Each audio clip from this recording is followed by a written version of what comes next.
Do you know how to create the flicker effect or the flash effect in Premiere Pro? Let me show you how. First of all, let's create a new adjustment layer by clicking on this page icon and click on the adjustment layer.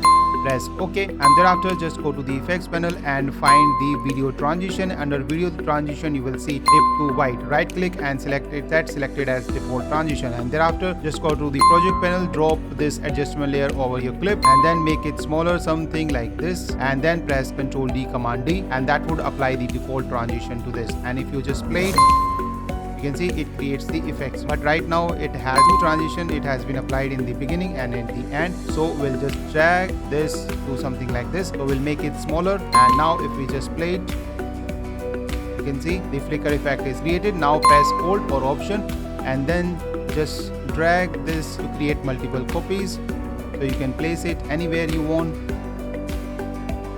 So this creates the flicker effect, and if you want to make it work very faster, you can just trim down their length and move them a little bit closer, and that would create the flicker effect. Now select all of these and press Ctrl G Command G to group them together, and now you can press Alt or Option and then you can place it anywhere on the clip, and that would create the flicker or the flash effect. Now let's play it. For more such tips and tricks, like, follow and subscribe.